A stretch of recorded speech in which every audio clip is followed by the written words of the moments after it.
Hello अस्सलाम वालेकुम guys. उम्मीद करता हूँ आप खैरियत से हैं, खुश हैं और आपकी ज़िंदगी ज़बरदस्त गुजर रही है। अगर आप लोगों ने किसी भी वजह से अब तक मेरे चैनल को सब्सक्राइब नहीं किया तो मैं आपसे रिक्वेस्ट करता हूँ कि इससे पहले हम अपनी स्टोरी की तरफ बढ़ें, इस चैनल को सब्सक्राइब कर लें। और अगर आप लोग अपनी स्टोरीज़ को शेयर करना चाहते हैं तो आप चाहें तो लिख के सेंड कर सकते हैं या फिर आप अपनी आवाज़ में रिकॉर्ड करके ईमेल कर सकते हैं। अगर आप अपनी आवाज़ में रिकॉर्डिंग करना चाहते हैं तो आप इंश्योर कर लें कि जहाँ पे भी आप रिकॉर्डिंग कर रहे हैं वहाँ पे किसी भी किस्म का शोर या डिस्टॉर्शन मौजूद नहीं है। इससे पहले कि हम आज की पहली स्टोरी की तरफ बढ़ें, मैं आपसे रिक्वेस्ट करता हूँ कि इसको लाइक कर दें। अच्छा गाइस, आज की ये जो पहली स्टोरी है, ये स्टोरी हमें आसिफ आवान साहब ने इस्लामाबाद से शेयर की है। ये बताते हैं कि इनका जो ताल्लुक है वो बुनियादी तौर पे पंजाब के एक छोटे से गांव से है। और ये जो वाकया ये साहब शेयर करना चाहते हैं,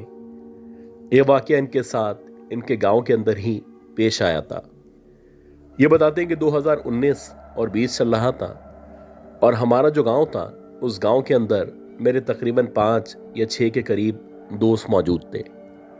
तो अक्सर जब भी कोई आउटिंग करनी होती, कोई भी प्रोग्राम करना होता, किसी इवेंट में जाना होता, तो हम लोगों की कोशिश होती थी कि जितने भी लड़के हैं हम लोग सारे के सारे काम एक साथ करें। तो वैसे ही इत्तेफाक से मेरे मामू जो कि उसी गांव में रहा करते थे, उनके ससुराल के अंदर किसी की डेथ हो गई। और जब उनके ससुराल के अंदर किसी की डेथ हुई तो मामू अपने साथ मुमानी और उनके जो बच्चे थे उन सबको लेके लाहौर के लिए रवाना हो गए। अब मामू उस वक्त जिस घर में रहा करते थे वो बेसिकली एक किराए का घर था। और ये जो घर था वैसे ही जैसे आमतौर पे गांव के घर बने होते हैं वैसे ही पुराना सा इसका स्ट्रक्चर था, जबकि छत के ऊपर एक कमरा भी मौजूद था। और अजीब बात ये थी कि जब से हमने मामू के इस घर में आना जाना शुरू किया था तब से ही ये जो छत के ऊपर कमरा था ना सिर्फ बंद रहा करता था, बल्कि हमारे पूछने के बावजूद भी मामू हमें कभी भी नहीं बताया करते थे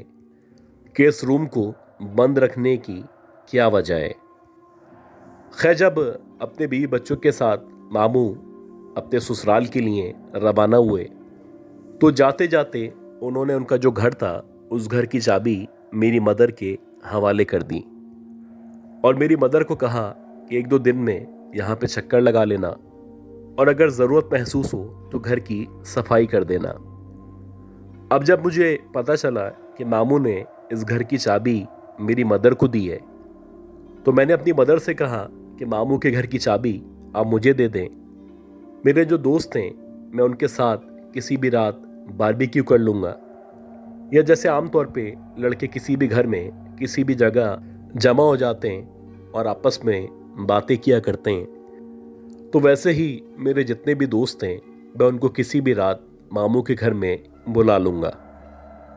मेरे जिद करने के बाद मेरी जो मदर थी उन्होंने बिला आखिर मामू के घर की चाबी मुझे दे दी। मुझे इस बात का यकीन था कि मामू को वापस आने में कम से कम हफ्ता या 10 दिन लग सकते हैं। तो इसी दौरानिए में जो हफ्ते की रात थी मैंने अपने दोस्तों के साथ मामू की छत पे बारबेक्यू का और एक छोटी सी पार्टी का प्रोग्राम बनाया।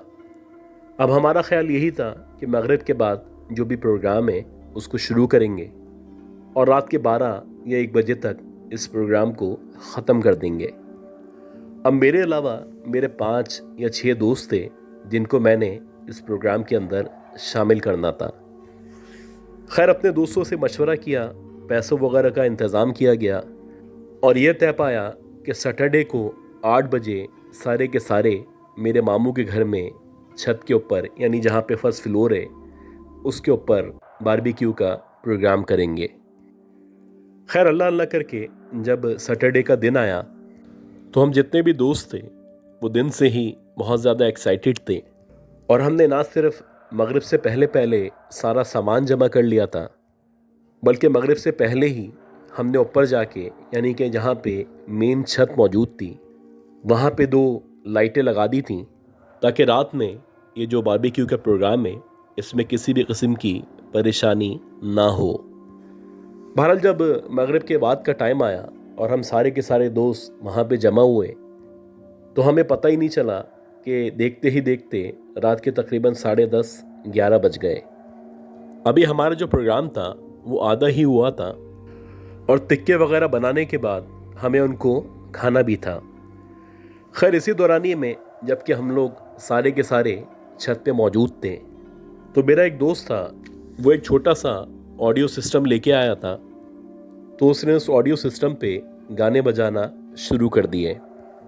अब जैसे ही गाने बजना शुरू हुए तो बज़ाहिर हम सारे के सारे जो लड़के थे उनके अंदर एक जान आ चुकी थी और हमारा जो प्रोग्राम था उसका मज़ा दोबाला हो चुका था। आधे घंटे तक सब कुछ स्मूथ चल रहा था, लेकिन उसके कुछ देर के बाद हमें बाकायदा महसूस होने लगा कि जो स्टेयर्स हैं, जिन स्टेयर्स से चढ़ते हुए हम लोग छत के ऊपर आए, शायद उन स्टेयर्स से कोई नीचे की तरफ से ऊपर की तरफ चलना शुरू हुआ है। और ये जो आवाज़ थी ये इतनी वाज़ेह आवाज़ थी कि बाकायदा किसी के सीढ़ियों पे पाँव रखने की या उसके चप्पलों की आवाज़ें हमें सुनाई दे रही थी। और ये जो सीढ़ियाँ थीं ये मुश्किल से 12 या 15 सीढ़ियाँ थीं, लेकिन अजीब बात ये थी कि मुसलसल सीढ़ियों पे किसी के चलने की या हमारी तरफ आने की आवाज़ें आ रही थीं। लेकिन काफ़ी इंतज़ार के बावजूद भी जो कोई भी उन सीढ़ियों के ऊपर मौजूद था, ना ही वो ऊपर की तरफ आ रहा था और ना ही उसकी जो चलने की आवाज़ें थीं वो ख़त्म हो रही थी। कुछ देर तक हम लोग इंतज़ार करते रहे और फिर हम में से एक दोस्त था जो कि बहुत चुलबुला था, तो उसने वहीं से ही बैठे बैठे कहा कि भाई कौन है वहाँ पे, अगर ऊपर नहीं आना है तो सीढ़ियों पे बार बार चलना बंद कर दो। अब जैसे ही मेरे दोस्त ने इस तरह की बात कही तो कुछ देर के लिए एकदम से खामोशी हो गई और अब वाकई में ऐसा लग रहा था जैसे जो भी सीढ़ियों पे मौजूद है वो या तो वापस नीचे चला गया है या फिर वो सीढ़ियों पे ही एक तरफ बैठ चुका है। इसी तरह तकरीबन 15 या 20 मिनट मज़ीद गुजरे और उसके बाद जो होना शुरू हुआ वो इस कदर अजीब था कि हम जितने भी दोस्त छत पे मौजूद थे सारे के सारे डर चुके थे। उसके बाद कुछ इस तरह से होना शुरू हुआ कि हमें बाकायदा सीढ़ियों के ऊपर से ऐसा महसूस होने लगा कि नीचे की तरफ से किसी ने सीढ़ियों के ऊपर चलना शुरू किया है और जैसे जैसे वो अपने कदम ऊपर रख रहा है या हमारी तरफ बढ़ता चला आ रहा है तो मुसलसल घुंघरुओं की या पायल की आवाज़ सुनाई दे रही है। और बिल्कुल जब सीढ़ियाँ ख़त्म होने वाली थीं तो उस वक्त तक पायलों की या घुंघरुओं की आवाज़ सुनाई देती रही और वहाँ पे आके ऐसा लगा कि जो भी सीढ़ियों पे मौजूद है वो आखिरी वाली सीढ़ी पे या जीने पे आके रुक चुका है। अब हम सारे के सारे दोस्त अजीब परेशानी के आलम में थे क्योंकि सीढ़ियाँ जो थीं वो बराह रास्त सामने नज़र नहीं आ रही थीं। अगर आपको सीढ़ियों पे जाना है या वहाँ से जाके देखना है तो बाकायदा कोने पे जाके नीचे की तरफ उतरना पड़ता था। खैर हम लोग सारे के सारे उसी तरफ देख रहे थे कि शायद एकदम से कोई ना कोई सीढ़ियों से निकल के छत के ऊपर हमारे सामने आ जाएगा। लेकिन कुछ देर तक जब कोई नहीं आया तो मेरा एक दोस्त था जिसका नाम उवैस था, वो एकदम से खड़ा हुआ और वो सीढ़ियों की तरफ बढ़ने लगा। उसका ये ख्याल था कि गांव के कोई ओबाश लड़के या बहुत ज़्यादा शरारती लड़के हम लोगों को डराने की कोशिश कर रहे हैं। खैर इसी चक्कर में जैसे ही वो सीढ़ियों के करीब पहुंचा तो बजाय इसके कि वो उधर से किसी को पकड़ता या हमें कहता कि देखो ये लड़के यहाँ पे छुपे हुए हैं, जैसे ही उसने सीढ़ियों की तरफ देखा तो एकदम से वो भागता हुआ हमारी तरफ आया और जब वो भागता हुआ हमारी तरफ वापस आ रहा था तो ऐसा लग रहा था जैसे उसके चेहरे पे बहुत ज़्यादा खौफ मौजूद है। अभी जबकि हम उसकी तरफ देख ही रहे थे कि हमने देखा उन सीढ़ियों से एकदम से एक औरत निकल के छत की तरफ आई है और उसने बड़ा ट्रेडिशनल सा रेड कलर का लिबास पहन रखा है। बज़ाहिर देखने से ऐसा लग रहा है जैसे वो हमारे ही गांव की कोई औरत है, लेकिन जैसे ही वो सीढ़ियों से हट के या सीढ़ियों से निकल के छत की तरफ आई है, तो जैसे जैसे वो अपने पाँव ज़मीन पे रख रही है, तो वैसे वैसे पायल की और घुंघरुओं की न सिर्फ आवाज़ आना शुरू हुई है, बल्कि इसके साथ साथ जैसे जैसे हमने उसके ऊपर मज़ीद गौर करना शुरू किया, तो हमने देखा कि उस औरत ने बहुत ज़्यादा ज्वेलरी पहन रखी है। इसके साथ साथ उसके दोनों हाथों में सफ़ेद कलर की चूड़ियाँ मौजूद हैं और उसके जो बाल हैं उनको देख के ऐसा लग रहा है जैसे उसने बीच की मांग निकाल रखी है। अजीब बात ये थी कि उस औरत की जो मांग थी, उस मांग में बज़ाहिर ऐसा लग रहा था जैसे कि संदूर मौजूद है। बहरहाल इसी दौरानिए में कि जैसे ही वो हमारे सामने एकदम से आके खड़ी हुई, तो उसने कुछ अजीब सी आवाज़ में, यानी कि आप कह सकते हैं कि पतली सी आवाज़ में हमारी तरफ देख के कुछ बोलना शुरू किया। अब जैसे ही उसने कुछ बोलना शुरू किया, तो पहले तो हमें समझ ही नहीं आया कि वो क्या बोल रही है, लेकिन जब हमने उसके अल्फाज पे मज़ीद गौर किया तो ऐसा लगा जैसे वो नाक से अपनी आवाज़ निकाल रही है और वो कह रही है कि ये जो जगह है यहाँ से नीचे वापस चले जाओ, ये हमारी जगह है और यहाँ पे हम रहा करते हैं। अब उस औरत ने जैसे ही इस तरह की बात की, तो उस वक्त तक ना मैं बल्कि ना मेरे दोस्त ये समझ पाए थे कि हमारे सामने जो लड़की या औरत मौजूद है वो कोई इंसान नहीं है। बहरहाल हमारा जो एक दोस्त था जो कि थोड़ा सा दीन के करीब था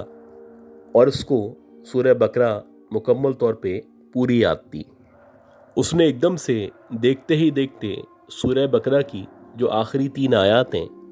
उनकी तिलावत करना शुरू कर दी। अब जैसे ही हमारे दोस्त ने उस औरत के सामने सूरह बकरा की आखिरी आयत की तिलावत करना शुरू की, तो एकदम से वो जो औरत थी बहुत गुस्से की हालत में न सिर्फ मेरे दोस्त की तरफ देखने लगी, बल्कि ऐसा लगने लगा जैसे वो उड़ती हुई या भागती हुई एकदम से मेरे दोस्त के पास जाएगी और वो उसकी जान ले लेगी। बहरहाल जब मेरे दोस्त ने ये सूरह बकरा की तिलावत करना शुरू की, तो मेरे दिमाग ने भी थोड़ा बहुत काम करना शुरू किया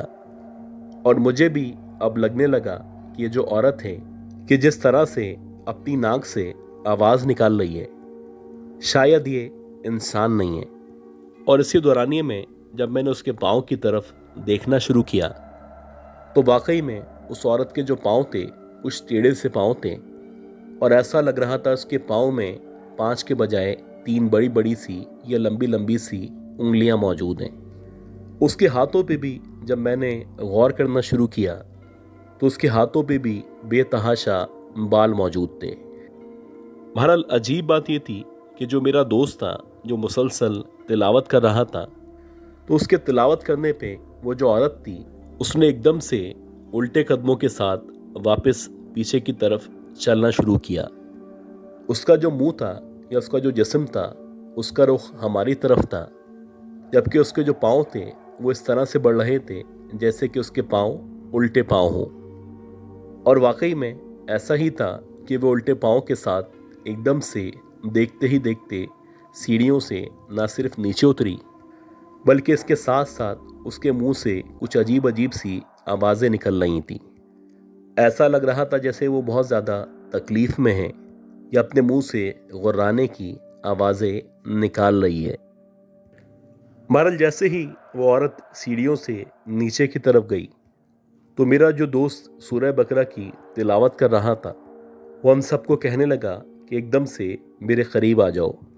और जितनी भी कुरानी आयत तुम लोगों को आया करती हैं तुम भी उनकी तिलावत शुरू कर दो। तकरीबन 15 से 20 मिनट तक हम सारे के सारे दोस्त ना सिर्फ छत पे वहीं पे खड़े रहे, बल्कि हम लोग इस कदर डर चुके थे कि हमारे अंदर इतनी हिम्मत नहीं थी कि सीढ़ियों के रास्ते से इस घर से बाहर निकल के अपने घर की तरफ जा सकें।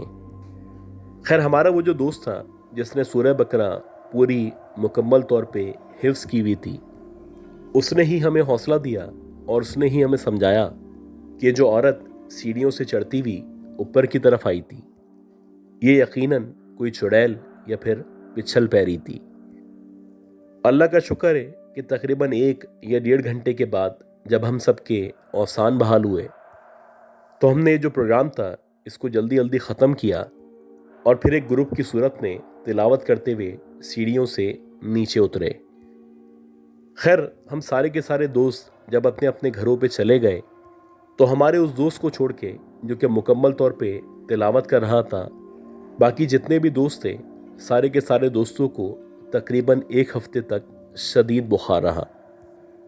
और उसके बाद जब हमारे मामू वापस आए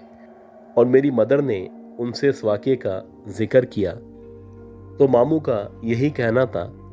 कि उनके घर में और उनके घर की बैक साइड पे इस तरह की एक चुड़ैल या पिछल पैरी रहा करती है, जो अक्सर रात के औकात में मुख्तलिफ लोगों को न सिर्फ नज़र आया करती है, बल्कि उसकी पूरी कोशिश होती है कि जो भी इतनी रात में उसके सामने आ जाए वो उसको डराने के साथ साथ उसकी जान लेने की कोशिश करे।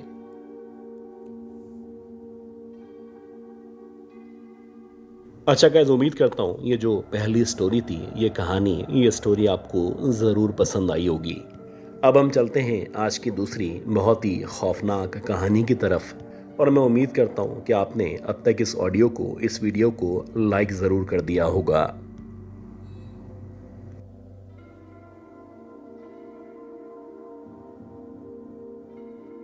अच्छा गाइस, आज की ये जो स्टोरी है, ये स्टोरी हमें सलमान अहमद साहब ने कराची डिफेंस से शेयर की है। ये बताते हैं कि इनकी जो रिहाइश है, वैसे तो ये गुलशन इकबाल में रहा करते हैं, लेकिन इनका जो ऑफिस है बेसिकली एक इस तरह का ऑफिस है जहाँ पे इंटरनेशनल क्लाइंट्स से, ख़ास तौर पे यूरोपियन कस्टमर से डीलिंग की जाती है। तो ये बताते हैं कि अक्सर ऐसा होता है कि ऑफिस में काम की वजह से मुझे 12, 1, कभी कभी 2 बजे तक रुकना होता है। अब इनका जो ऑफिस है, ये नहीं चाहते कि उस बिल्डिंग का या उस इदारे का नाम लिया जाए। बहरहाल ये बताते हैं कि डिफेंस के अंदर फेज़ 5 में न सिर्फ इनका ऑफिस मौजूद है,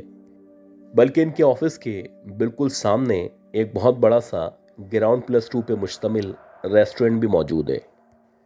और ये जो रेस्टोरेंट है, ये गए वक्तों में न सिर्फ ऑपरेशनल था, बल्कि यहाँ पे बहुत ज़्यादा कस्टमर्स मौजूद हुआ करते थे। अब अल्लाह जाने किन वजूहात की बिना पे इस रेस्टोरेंट को न सिर्फ बंद कर दिया गया था, बल्कि उसके बाद से किसी और ने इस रेस्टोरेंट को खोलने की या इस जगह को ख़रीदने की कोई कोशिश नहीं की।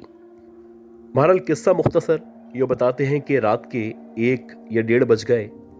और जब मैं ऑफिस से निकला तो मेरा जो ऑफिस है, जब मैं उस रूम से बाहर निकलता हूँ तो रूम से बाहर निकल के जहाँ पे स्टेयर्स मौजूद हैं, मैं उस तरफ जाता हूँ। और जब मैं उस तरफ जाता हूँ तो अल्टीमेटली जब आप स्टेयर्स पे होते हैं तो आपकी नज़र सामने की तरफ पड़ा करती है।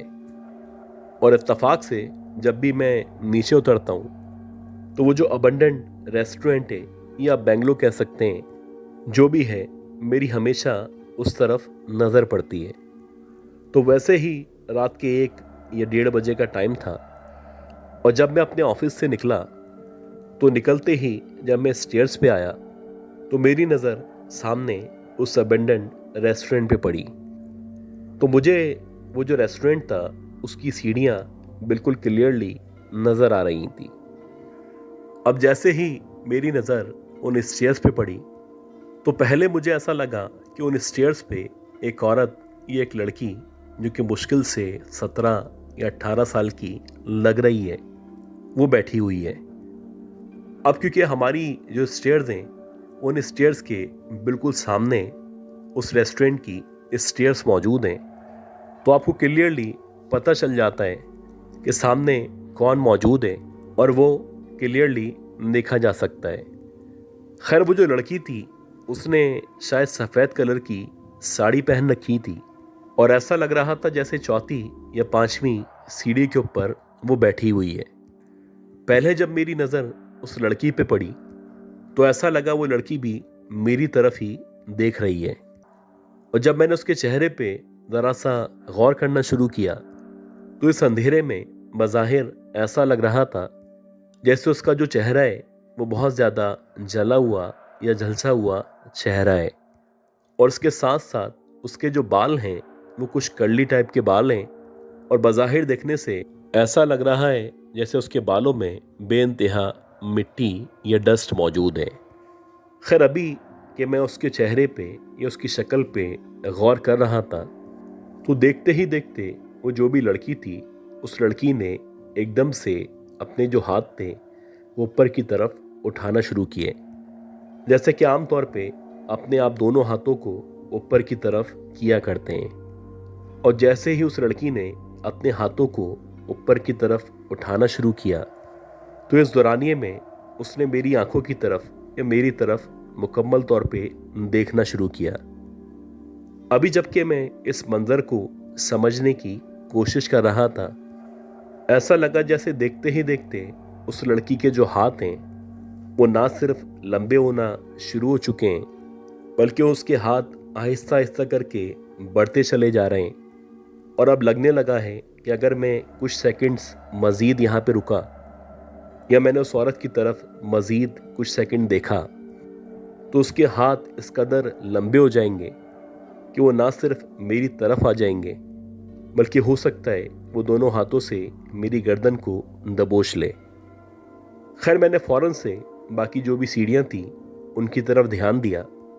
और जैसे तैसे उतर के नीचे आ गया।